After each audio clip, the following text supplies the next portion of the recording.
Hey gang, we are at the Mount Carmel Cemetery in Hillside, Illinois again. We're going to do a little short story today about a couple of Chicago gangland characters. One of them I'm sure you heard of back from the 1920s, the Capone days, and that would be Hymie Weiss. Haven't covered this one before. Earl J. Weiss, actually his name was Wojciechowski, if I'm pronouncing it right. But yeah, he was the successor to Dion O'Banion. Dion O'Banion. Now let's see if we can find his crypt in here. Must be on this side. Mother. Oh, let's see. Oh, I don't know. Maybe he's on the bottom. Yeah, he's down there on the bottom. I don't know if you can see that. Earl J. That's his crypt. Bottom left. So we're going to talk about him a little bit today because actually I want to talk about another gangland character, the guy that was killed with him. Again, these guys were North Side Irish bootleggers, North Side gang, rivaling Al Capone. And we're going to go to the grave of Patrick Murray, the other guy that was killed. Somewhat of an enigma, so let's go.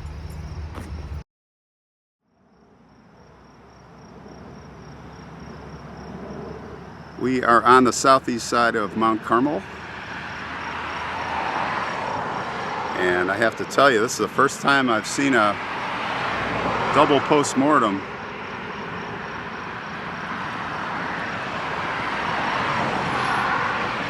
Want to thank Jacqueline for telling me about this, and it just happens to be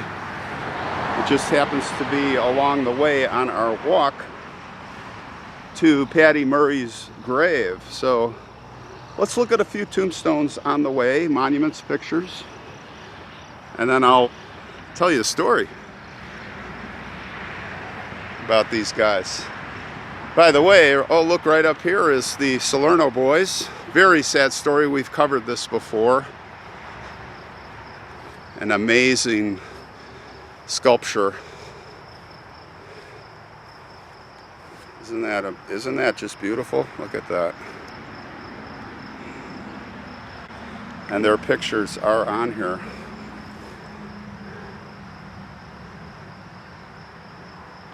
But I'll put the link in for that episode. You guys can look that up. So yeah, Hymie Weiss, Patrick Murray. These guys were in the North Side gang.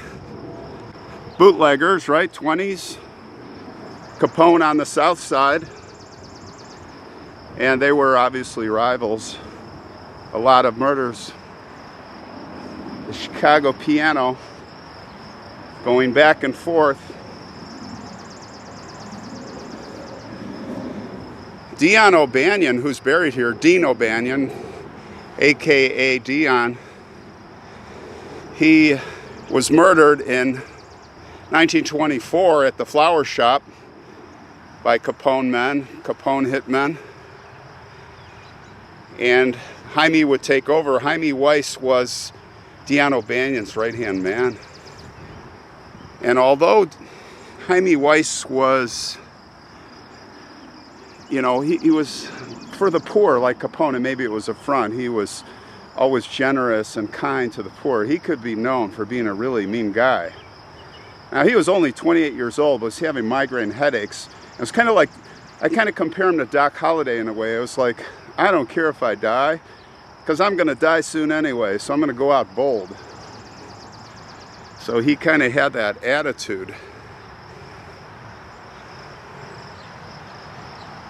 There's a young woman. Give you a shot of her stone there, Maria Monachio. So you all know about Bugs Moran. He was part of the gang. And the St. Valentine's Day massacre that actually Bugs Moran with some amazing luck, evaded. Just was walking down the street and he saw what was going down and he turned the other way. And the Capone guys missed him, but they got the other guys. But anyway, the word had apparently gotten out that our North Side friends here had formed an alliance with another South Side beer baron, Joe Saltus. Saltus was going on trial in October 1926, and Hymie Weiss planned to pay the jury off.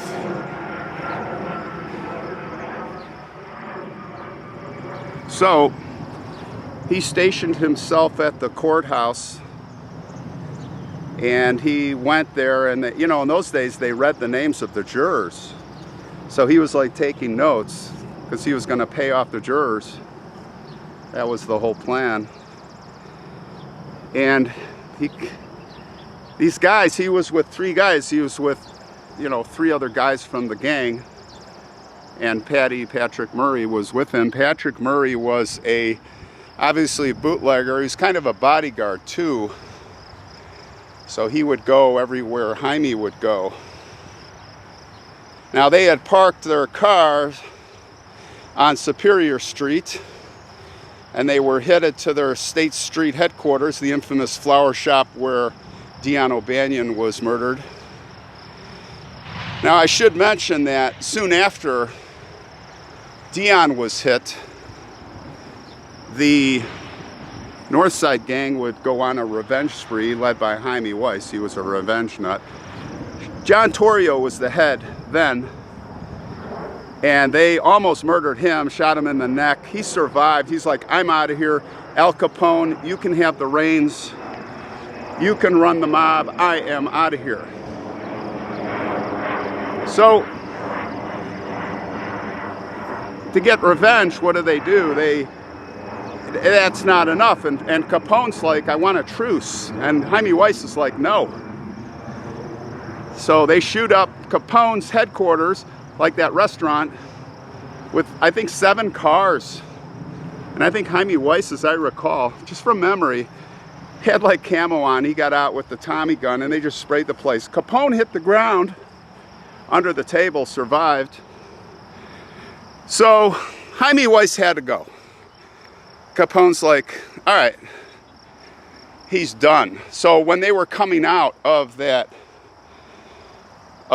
court and they were walking, they were rounding the corner to cross State Street, and there were 2 gunmen hidden in the 2nd floor of a nearby rooming house. And they opened fire on these 4 guys with a submachine gun and a shotgun. And they were riddled with bullets. Hymie and Paddy Murray died. Hymie lived. He died in the ambulance, actually.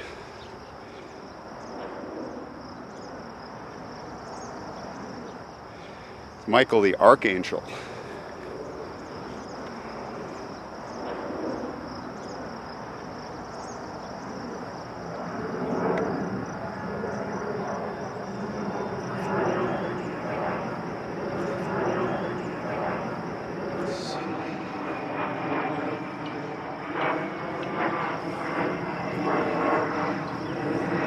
He died in the ambulance. Now, if you go there today, it's basically right in front of Holy Name Cathedral.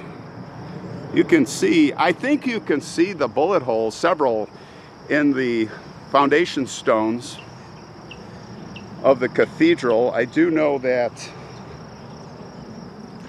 they, you know, the archdiocese immediately patched those up. But you could, back then, you could easily see the patch marks. Look at that, it's a little flower for her. Isn't that nice?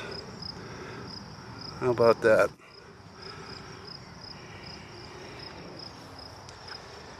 So I think today you could go there and you could, if you look carefully, and it's by a plaque, you can see exactly, you probably can still see those bullet holes. So Paddy Murray's grave is right up here. with his kids, and I believe his wife, right here.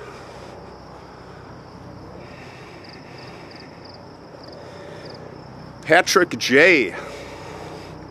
Yep, 1889 to 1926.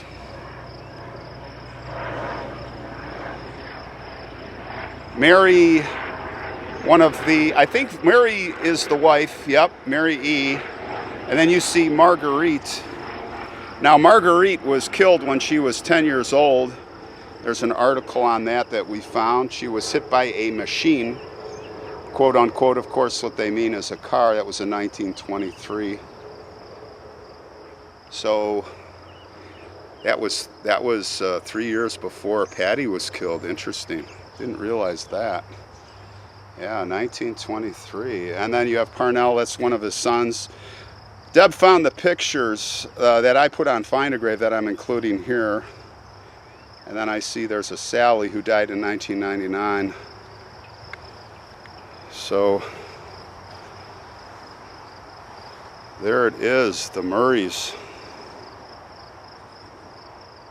Now Paddy Murray is, I'm going to say, like I said at the beginning, he's somewhat of an enigma.